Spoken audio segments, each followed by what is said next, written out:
The ultimate objective in boxing is to knock your opponent out. And in 2022, plenty of fighters delivered blockbuster finishes to prevent their opponent from hearing the final bell. All you need is 1 second left. And if you're a guy, he was in his corner the whole time, but hard.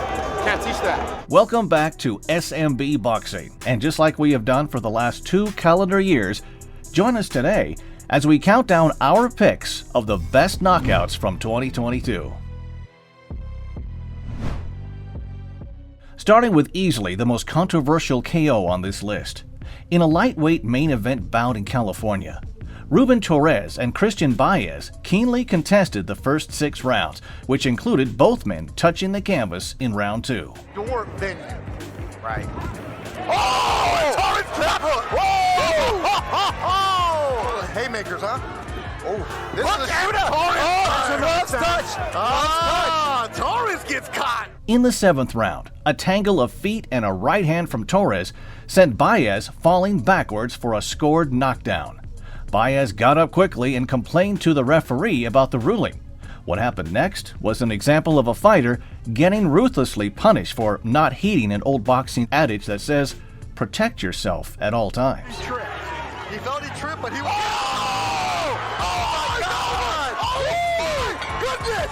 Ruben Torres! What was that? Knocking out Baez! Holy smokes! Wow! Staying in California, part-time electrician Jermaine McDonald caused a shock, pun intended, when he halted Evan Holyfield's unbeaten run at Triller Fight Club's Triller vs. 5. For you, touch gloves, touch to both of you. 9-0 Holyfield started well as he outworked McDonald to win the first 3 minutes of the fight. I said I didn't know too much about these fighters. I know about get a slammo or 2 along the way. There's a slammo to the top of the head of Jermaine McDonald. Holyfield was looking like the boss again in the 2nd round. However, as the final minute of the session approached, McDonald sneaked in a right hand over the top of a weak jab that left the Atlanta native face down and deemed by the referee to be unfit to continue. Evan Holyfield looking to unload that right hand. Oh, big touch! Oh, Holyfield! He got knocked out face first! Oh my goodness! What a turn of events! He cracked his jaw. This one's over! It's over. A knockout upset victory What an for the upset. fighting electrician with an electrifying knockout over Evan Holyfield. He wasn't trying to go to work. He wasn't trying to go to work on Monday. In just his 2nd fight in the paid ranks, Matty Harris opened up Sky's boxer card in Newcastle with a bang. Magic Matty Harris. After putting opponent Matt Metzis down with a right hand to the temple just before the midway point of the 1st round, Harris promptly recorded the first knockout of his pro career when he lifted the Estonian off his feet with a vicious right uppercut. Distress players coming up left, right, and centre. What a right hand from Matty Harris. That is a knockout finish from Matty Harris. Had his man down and hurt earlier in the round. Daniel Dubois steamrolled his way through Trevor Bryant to win the WBA regular heavyweight title in Miami. Touch him up. Good luck and God bless. Looking a level above from the start, Dubois picked off the tentative champion Bryan with strong jabs and right hands. But one thing I've noticed here, there's a good shot already from Dubois. And he's made a nice confident start here, and he's been very accurate with that left jab. But that was much better for him, but you're right, it'll give Dubois more opportunities to land a right hand like he just did there. Yeah, that's lovely. It's a great shot by Dubois that has Bryan going backwards. After 3 one-sided rounds, Dubois began to bring his left hook into the equation, and in the 4th round, it was the shot that ended Bryan's run as champion. In survival mode at the minute, Trevor Bryan. There's a great shot from Daniel Dubois. That's it. He's face down on the canvas. And Daniel Dubois is the WBA regular heavyweight champion of the world. In the preliminary bouts of DAZN's Gonzalez-Martinez card, Mexican prospect Diego Pacheco caught the eye with a destructive knockout of Jens Plana. You will obey my commands at all times. Touch him up. Good luck to both of you. Pacheco figured out Plana's unusual style almost immediately as he floored him in the first minute of the contest. The lead is down, the chin is up, and that spells trouble for Plana here in round 1. Pacheco continued to penetrate Plana's defense with ease, and almost inevitably midway through the second round, he unloaded a 3-punch salvo that sent the Albanian away with the fairies. Jab to the body from Pacheco. Oh! And that right hand comes in, and he has Plana looking like Bandy. Oh, yeah. That's what to do it. Keep it simple, right? In the main event of Sky's boxer card in Newcastle, Savannah Marshall paved the way for a historic undisputed clash with Claressa Shields when she iced Femke Hermans. Femke Hermans comes in to try and spoil this highly anticipated clash. Marshall started the fight cautiously and scored occasionally with a jab or a right hand, while the fleet-footed Hermans landed some sharp counter punches. Nice and early. Well, we heard Peter say in the corner that you might have missed an advert break that, now you found your range. The right hand as well. Good right hand there, good hand speed, good accuracy from Owens. Good right hand though from Marshall, big shot. In the third round, Marshall picked up the pace and began to overwhelm Hermans with flurries of punches. Femke Hermans from Belgium is really starting to open up, being very confident all week. Space down and not give it a second like she's just done there. So... Body shot from Marshall. Now, firmly in the driver's seat, Marshall trapped Hermans in a corner in the last 10 seconds of the round and cracked her chin with a fight-ending left hook. Lost their balance a bit. Femke Hermans. Femke Hermans! And it is over! A stunning statement from Savannah Marshall. There's the power. It's another KO. Tommy Fletcher extended the perfect start to his pro career to 3-0 with a crushing KO of Yuri Krejci. Here is Tommy, the Norfolk Nightmare Fletcher. Nicknamed the Norfolk Nightmare, Fletcher took just one round to flatten Krejci with a hellacious left uppercut and leave him looking like he was in the middle of a bad dream on the canvas. Tommy Fletcher, it's a nice tight guard so far. Oh, that's a massive shot. That is a massive shot. Krejci unconscious before he hit the canvas. And the referee, Marcus McDonnell, immediately waving the action off. Unbeaten super flyweight prospect John Romero is nicknamed Scrappy. But there was nothing scrappy about his dazzling first-round knockout victory over Jan Salvatierra. Let's have a good fight. Touch gloves. Following over 2 minutes of jabs being exchanged, Ramirez unloaded a brace of almighty right hands that propelled Salvatierra out of the ring. Sergio Ramirez, a big fan of Scrappy as he lands a right hand. Oh, and he just knocked him out of the ring! Oh my word! What a shot from John Ramirez! It was a right hook. He was out before he even hit the canvas. It's over! One of the knockouts of the year by the young, brash John Ramirez! Scrappy Ramirez knocks out Salvatierra. Very tough John Salvatierra. What a knockout. That's how you make a statement. Looking back at the replay, a ringside photographer deserves a lot of credit for preventing a possible serious injury from occurring, as he stopped Salvatierra's head from hitting the floor. I'm not here to take part, I'm here to take over, and that's what I'm doing. Woo! Former two-weight world champion Zolani Tete showed that he is still a force to be reckoned with when he ruthlessly took apart Jason Cunningham. Good luck to you both, touch gloves. Good luck, lads. After commanding the first 3 rounds of the contest with slick footwork and a sharp southpaw jab, Tete caught Cunningham off guard with a 1-2 combination just moments into the 4th stanza. So we're into the 4th. He's caught with a lovely shot. Down goes Jason Cunningham. He's always had that kind of power, Zolani Tete. Cunningham beat the count, but Tete smelt blood and promptly finished off the Englishman with a whirlwind of concussive punches. Varying times for Cunningham. Tete's a good finisher, and the referee's having a look, and he's taking lots of punishment here, Cunningham. He's so accurate, down he goes, and that's it. It's all over. Wow. And Zolani Tete has exploded back onto the world stage.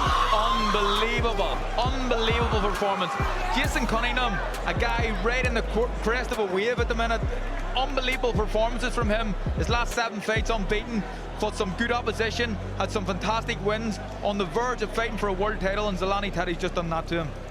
Before their featherweight showdown, Mauricio Lara and Emilio Sanchez promised an all-out war, and on fight night, they delivered big time. Mauricio Lara in the teal blue, the kid Emilio Sanchez in the black and purple. The co-feature to the Gonzalez-Martinez bout took just 30 seconds to ignite, as both men traded spiteful blows before Lara got a breakthrough at the midway point of the first round, when he put Sanchez down with a straight right hand. See right there, Sanchez not moving his head, he's bound to get hit. Oh, and he caught a straight right hand. There you go. If you're not moving your upper body, you're not tucking that chin in, you're bound to get caught. When the contest resumed, Lara went for the finish, but Sanchez rode out the storm of punches thrown his way and got the Mexican's attention with a trio of strong uppercuts as the round came to an end. Sanchez better be careful with the headbutt. Oh, some big uppercuts, and you know what? Lara's not going to take it anymore.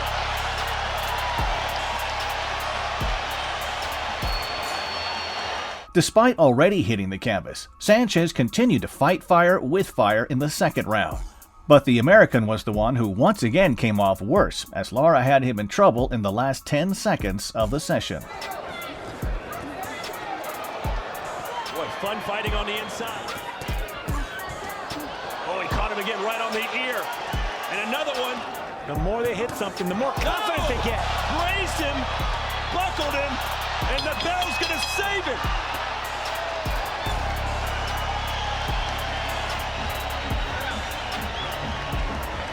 In a frantic third round, Sanchez's brave tactics nearly paid off as a body shot had Lara on the brink of going down.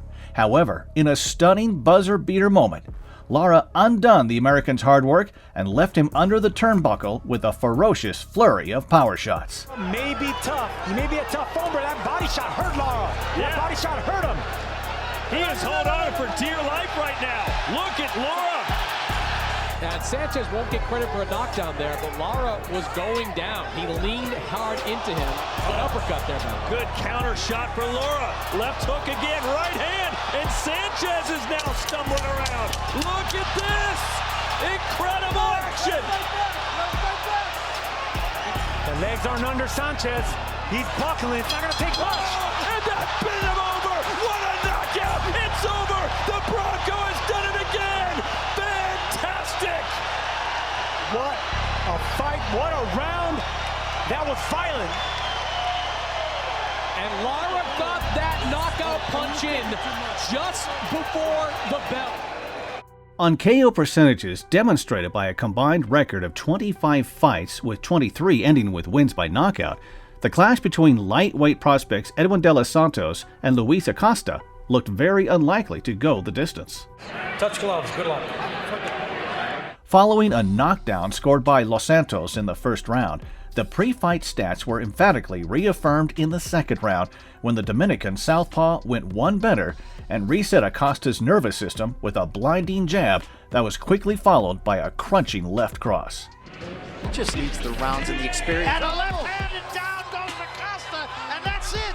Mark Nelson stops the fight right now.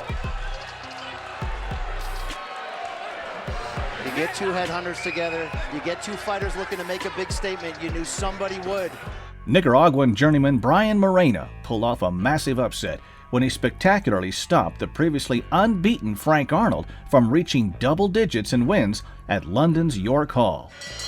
Frank Arnold in the black and white there. Brian Morena, he's in the dark green. Morena had 4 times as much in-ring experience as Arnold, and it showed as he poured it on the British prospect from the opening bell.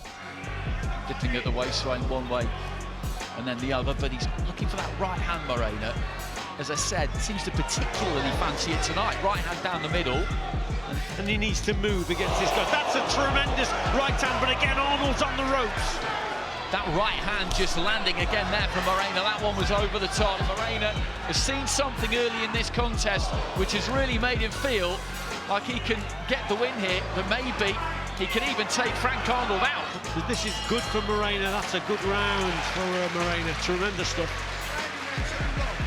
After a torrid start, Arnold managed to work his way back into the fight, but he was still looking far too easy to hit, and as he backed up against the ropes in the third round, Morena exploited his defensive frailties by flooring him with 2 powerful right hands. Doesn't need to be there. Got to move off the rope. Big right hand there from Moreno. And as he was on his way down there, Moreno hit him again with a right hand, but I don't think he was actually down at that point. He was sitting on the second rope. He's all over the place here, Arnold. With Arnold unable to keep Moreno off him, the writing was on the wall. And in the fourth round, the Nicaraguan landed a sickening overhand right to end the contest. He's got to keep it going. He's got to hit and he's got to move. Huge right hand again there from Moreno. The towel comes in, but there's no need for it because he is flat out on his front. Well, the props always go to the winner, as they should. A huge win there for Brian Moreno.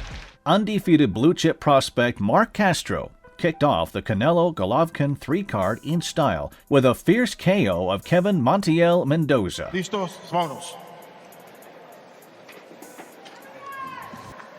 After dominating the action from the opening bell with solid jabs and quick counter combinations, Castro shook up Montiel Mendoza with a right hand that caught him on the back of the head at the end of the fourth round.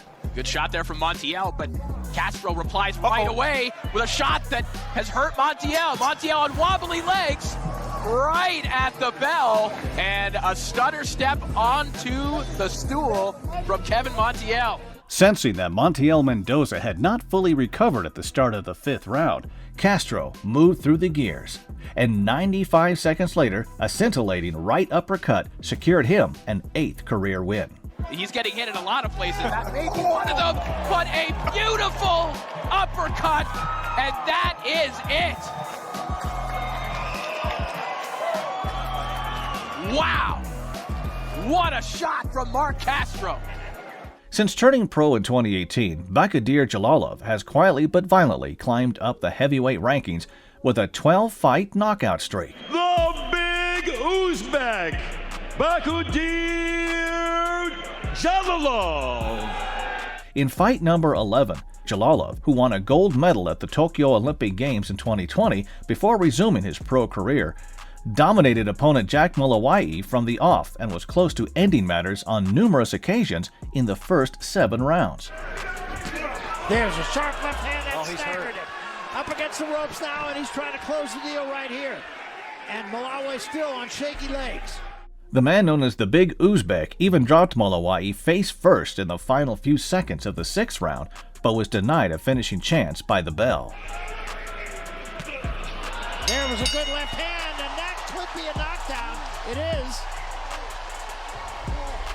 5, 6, 7, 8. And he will survive the round. Wow.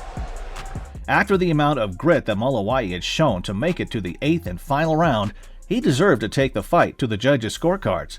But Jalolov showed why boxing can be a cruel sport and kept his KO streak rolling with a gut-wrenching double left hand to the head.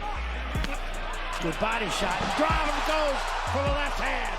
Started with the body, up for the left hand. That's it. The Big Uzbek waited patiently, but it was worth the wait. On the Joshua Usyk rematch undercard at the Jeddah Superdome in Saudi Arabia, and in the same venue where he first won a world title, Liverpool's Callum Smith moved a step closer to becoming a 2-weight champion when he destroyed Mathieu Bordelik in a final eliminator for the WBC light heavyweight belt. I won a full fight, okay? Good luck. The fight got off to a fast start with both men having their best moments during toe-to-toe exchanges. Good shot there from Smith. Oh, toe-to-toe here. And Callum Smith in a right old ding-dong heavyweight from ringside. There's the uppercut. Body shot. Back comes Bordelik. Look at this. The chest. Good body shot. Yeah, lovely work. Getting under the elbows. And Bordelik coping with his pace. Nice left hand. And now it's his turn to back up Smith. Good body shot. Right in front of us. Early in the 4th round, a trademark catch and counter with a left hook from Smith caught Bordelik high on the head and sent him tumbling down. For Callum Smith to get hold of. Oh, big shot. Left hand counter. And Bordelik does have to take a count. Looks at his corner. Something had to give at some point. Smith's predatory finishing instincts then came to the fore as he jumped all over Bordelik before unleashing a thunderous left hook that laid the Frenchman out on the bottom rope. This torrid force. Oh, what a shot. Not sure he's going to make take it. Referee raked it off immediately. Callum Smith with the power at 12 stone 7, and he can become a light heavyweight champion. The dream's still alive. On Sky's final boxer card of the year, highly ranked cruiserweight contender Chris Billum Smith needed to get past Arman Zhojai in front of his home fans in Bournemouth to secure a world title opportunity in 2023. There goes the bell, the schedule for 12 or fewer. In a competitive opening quarter of the contest, Zhojai showed good hand speed and wobbled Billum Smith with a big right hand in the second round.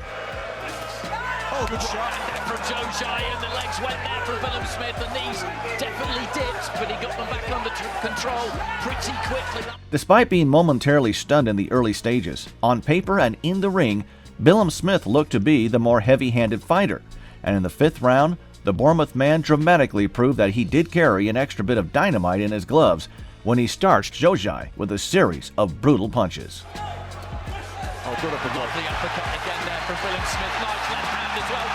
Big shot. Feels a huge uppercut, and he is stretched out on his back. There is no need to count. That was a fight finisher from the gentleman. Well, Chris Billum Smith has given these Bournemouth fans what they came to see. On the undercard of Canelo Bivol, Chinese heavyweight Zhilei Zhang barely broke a sweat as he wiped out Scott Alexander. Touch him up, scoot back. Alexander had 16 wins on his record and had never been stopped in 22 fights. However, Zhang became the first fighter to prevent the Californian from hearing the final bell when he unleashed a walloping straight left hand in the first round. Alexander continues to stick around. Oh, and he just nails the ultimate punch! A straight left hand, and down goes Scott Alexander in a huge way, and the big bang is back! Alexander was out before he even hit the canvas. Gervonta Davis and Rolly Romero had real beef in the build-up to their WBA lightweight title fight in New York. I'm gonna knock this dwarf the out. That's how it is. You hear that? He's scared, man. He's a clown. He's a chump.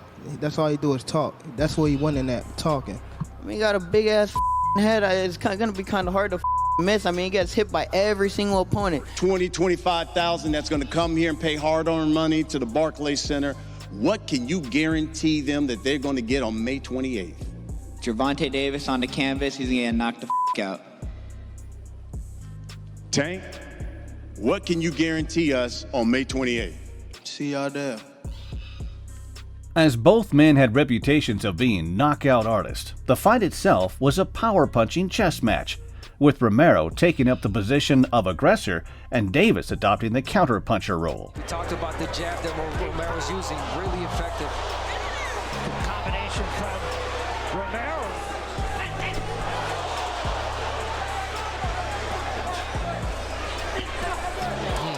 Counter left hand from Davis.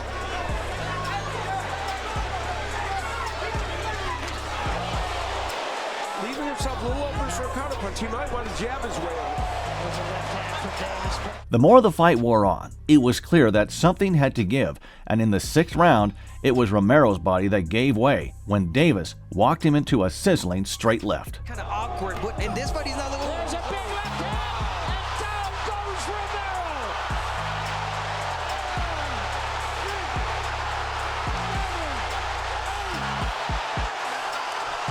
It's over. That's it. No more. Tank Davis, with one big left hand, has won this fight. Jordan Gill and Kareem Gurfey stole the show when they met on the undercard of Lawrence Okoly's WBO Cruiserweight title fight against Michael Cieslak at London's O2 Arena. Good luck and bon chance. The European featherweight title showdown was a back-and-forth affair before the defending champion Gurfey stepped up his attack and dropped Gill with a cuffing left hook in the seventh round. Panic when he was under pressure in the fourth and fifth rounds. Good shot by Gurfey. 1-2 left hook. When he throws the right hand, he always comes back with the left hook. In a bizarre incident moments after the fight resumed, Gurfey executed a WWE-style DDT on Gill, which made his head hit the canvas hard and clearly had more of an effect on him than the left hook that had forced him to take a mandatory 8 count. To show something to the referee here. Oh! And Gill hit his head heavily on the canvas there. After the bell to end the round sounded, Gill looked unsteady on his legs and was told in the corner by his trainer David Coldwell to stay against the ropes until he felt strong enough to move around the ring. Listen to me. Until your legs are right, you get on the ropes. Yep. Following Coldwell's instructions, Gill boldly stayed in his own corner for the majority of the 8th round. But as he was offering little in terms of offense, Gurfey took advantage and rocked him again with a right hand in the final 30 seconds. The action has been here in this corner for pretty much the entire He's hurt again. round. He's hurt, Mike. Big right hand over the top from Gurfey. Hats up to Jordan Gill. He's showing a heart bigger than his whole arena tonight. Can he stand up? He makes that the round, Mike. In the 9th round, Gill was still not steady enough on his legs to move away from his own corner, and when he sustained damage to his right eye, it looked to be only a matter of time before Gurfey was victorious. However, boxing is the theater of the unexpected, and Gill remarkably snatched victory from the jaws of defeat with a one-hitter-quitter of the Frenchman. Last few seconds of the ninth.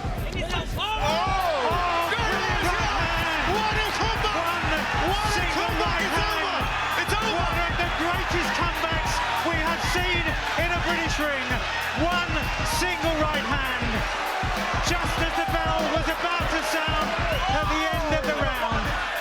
What an amazing comeback. As you saw there, Jordan Gill can barely stand himself. Jordan Gill, in one of the most remarkable turnarounds, is the European featherweight champion. 1 year removed from his second straight defeat to Tyson Fury, former WBC heavyweight champion Deontay Wilder made a huge statement in his brief return to the ring with a devastating KO of Robert Helenius. Protect yourselves at all times. Touch gloves now, men. We're boxing at the bell. God bless you both. Near the end of a feel-out opening round, Wilder uncorked a skull-shuddering counter right hand that put Helenius flat on his back and made him look like he had seen a ghost. Right hand and down he goes. There it is. Good Deontay Wilder is back. That's what I said. Don't get hit by that right hand. Wow, wow, wow. It's over. Yo. Deontay Wilder is back with force. Yeah. In front of his hometown crowd in Omaha, Nebraska, WBO welterweight champion and pound-for-pound star Terrence Bud Crawford scored his 10th knockout in a row at the expense of David Evanesian. 12 rounds for the WBO welterweight championship of the world. In a tight opening 5 rounds of the contest, Evanesian applied constant pressure and landed some eye-catching single punches, but Crawford never looked fazed at any point and slightly outscored the Russian with stiff jabs and a better selection of shots on the inside. Biggest false sense of security in the fight. Now I think Crawford might be letting him get a little comfortable. Right hand from Crawford sneaks through some rounds. Make him nice uppercut from Evanesian. It's to kind of get back in the ring, knock the rust off kind of fight. Look at it. This is the thing of beauty that I'm talking about with Terrence Crawford. And now they're going toe to toe. Finds the opening, but also look at the change of speed in Crawford. Oh, nice shots. Evanesian at the bell southpaw as well. Although he switches every second. But working because he got the ring cut off on him. Good body shot. Uppercut, a slick uppercut from Crawford into the body. The crowd is eating it. Good uppercut. Oh. Good left there from Evanesian. Evanesian with a straight right hand and then a left as well. But here comes Crawford firing away. In the 6th round, Crawford turned his offense up a notch and began to make Evanesian think twice about coming forward as he found a home for a whipping left uppercut. That is when he's at its most effective. It's really interesting how Crawford will handle that. In the win. Oh, nice double uppercut. He's really making a home for those uppercuts, guys.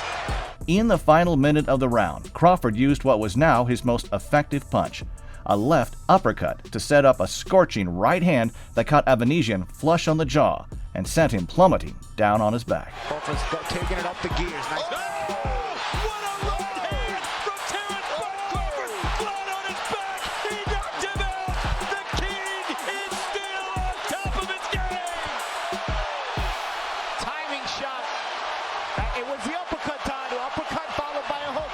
In front of his hometown fans in Cardiff, the Welsh wizard Joe Cordina produced a magical punch to snatch the IBF Super Featherweight title away from Kenichi Ogawa. 12 rounds for the IBF Super Featherweight Championship.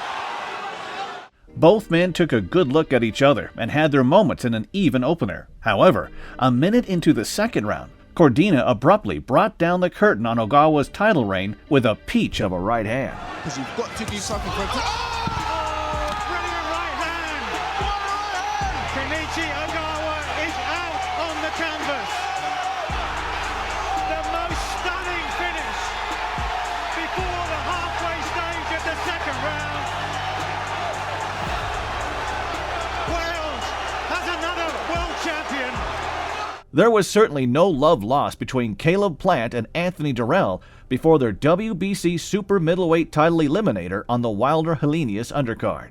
I hate Caleb Plant because he's too arrogant. He's a individual. He don't know me enough to hate me, so why would you hate me unless you know that you can't with me? That's why he hates me. I don't like you. You don't have to like me. Yeah, good. That ain't none of my business All right, if you like well, me. Don't worry about my opinion. That's my opinion to you. That you feel like your experience Experience. I'm gonna beat his ass. Experience. I'm beating his ass.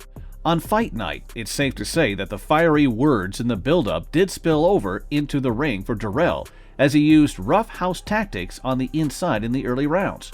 In contrast, Plant kept his composure and was largely in control of the action at range, with his left hook showing signs of what was to come. Nice slide. Oh, boy, that's a little Harvey Dock's guys at the press conferences at the weigh-in. Nice jab combination. These are points being scored. The counter there was pretty quick from Durrell. Hard first is hook on the inside, and then down goes Plant, and Durrell forcing him down as he kept on going. Also landed on top of him. 10 in a single round. Nice. See the discrepancy right there in the punches landed as Plant picks it up to chin. So, look, here we go again. Carries him into the ropes. Draws back a little bit, gives himself some room. Good counter shot there by Durrell. Yeah, it was. Plant jumped in. With his left hand down. Oh! Drives Durrell back. Off balance after eating a shot. It will be a look at that. It'll be a competitive fight. You see the forearm on the back of the neck. The forearm down. You're going to get away with a certain amount of that. Good hooks. That hook landed from Plant. Durrell says, I'm all right, but you know what? It's a scoring shot, and it drove him back. After some booing from the crowd in the scrappy middle section of the fight, Plant brought everyone ringside and beyond to their feet in the 9th round when he buried Durrell with both a savage left hook and a post-fight celebration. Agreed. Oh! One shot! Down goes Durrell! Oh my God! It's over! Harvey Dock waves it off! Durrell on his back! Caleb Plant with a one-shot knockout from a left hook! What a terrific win for Caleb Plant with his new trainer. Unbelievable. An emphatic win with power. Before we show you our pick for the Knockout of the Year 2022, here are some honorable mentions.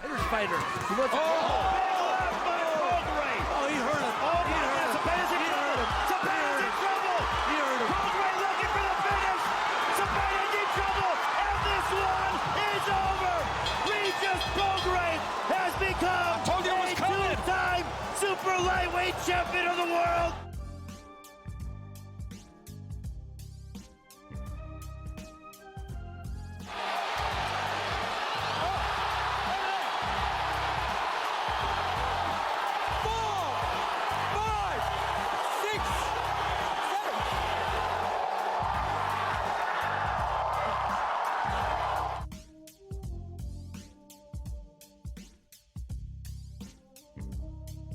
Qui pendant ce temps-là... De la part de Mbili qui termine le travail! Lee Wood's first defense of his WBA featherweight title against Irishman Michael Conlan produced not only our pick of the Knockout of the Year, but also our picks for the Fight of the Year and Comeback of the Year.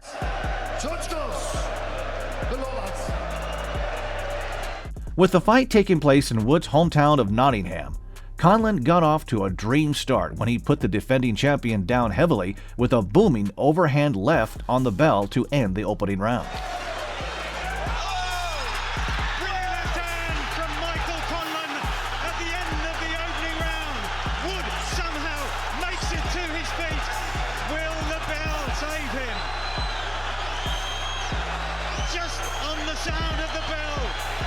In the next 2 rounds, Conlon boxed brilliantly and added to Wood's troubles as he stunned him again on several occasions. Up in range of Conlon because Conlon is straight down to work. Oh, he's right again.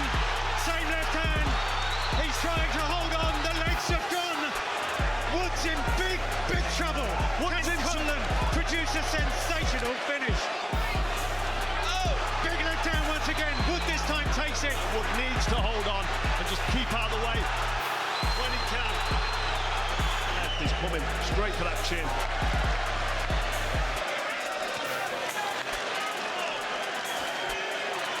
Looks as though he might have been hurt badly again, but once again the left hand gets through. Standing attitude, knows how to defend. Good round for Conlon there. Wood needs to just regroup in the corner. After Wood gained a brief foothold in the bout in the 4th round, Conlon swiftly reasserted his authority as he cleanly swept rounds 5 through 7. The only time Conlon looked in danger was when he was backed up against the ropes. When the contest was being fought in the center of the ring, the Belfast man's speed and accuracy looked to be too much for Wood to handle. Galvanise himself, Lee Wood here. So much of the traffic has been going the other way. Good work to the body as well from Michael Conlon. Lovely right hook to the body. Draw out the lead from Lee Wood. Good short body shot. Hit to the stomach or round the solar plexus. You feel them. Big right hook. Beautifully timed on the way in as Wood aimed for the body. Self and her, top down, and you just go into autopilot. This is better from Lee Wood. And to head, but gamely fires back once again. Great action here, working the body well, Michael Conlon. He said that the sparring sessions that he's been putting on were a joy to watch. Trying to slow the man down. It was a good left to the body. Good exchanges here from both men. In rounds 8 through 10, Wood was finally able to gain some sustained momentum in the contest as he repeatedly forced Conlon back to the ropes and dragged him into an exciting toe-to-toe battle.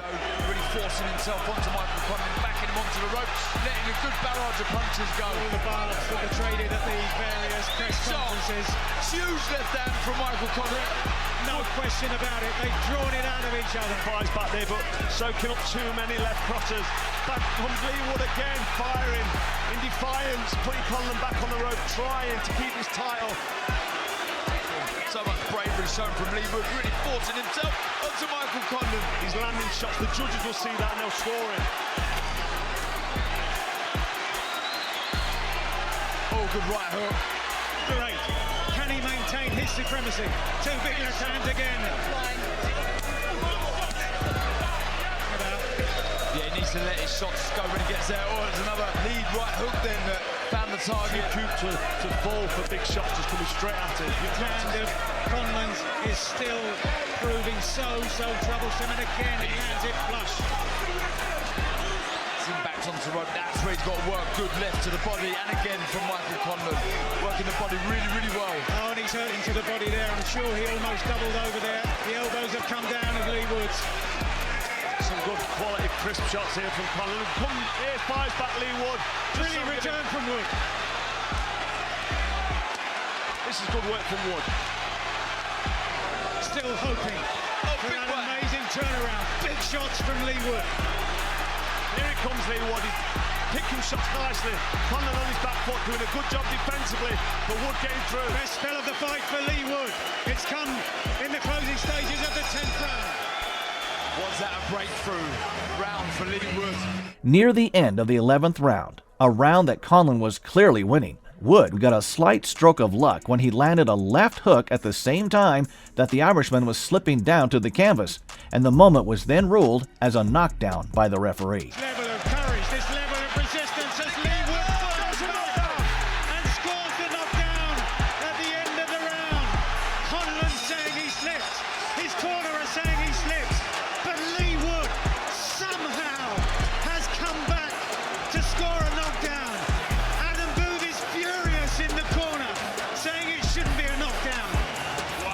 Despite clawing himself back into the fight and scoring a knockdown, Wood knew he was likely down on the scorecards and had to go for broke in the 12th and final round.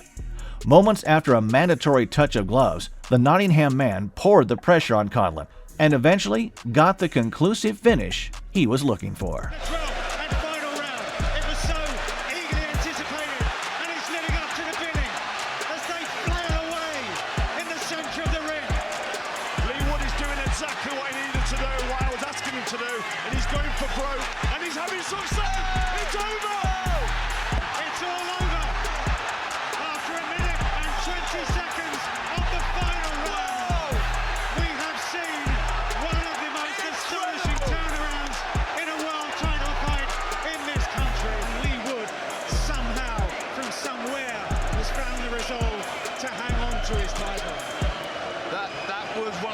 Incredible fights I've ever seen. That was remarkable.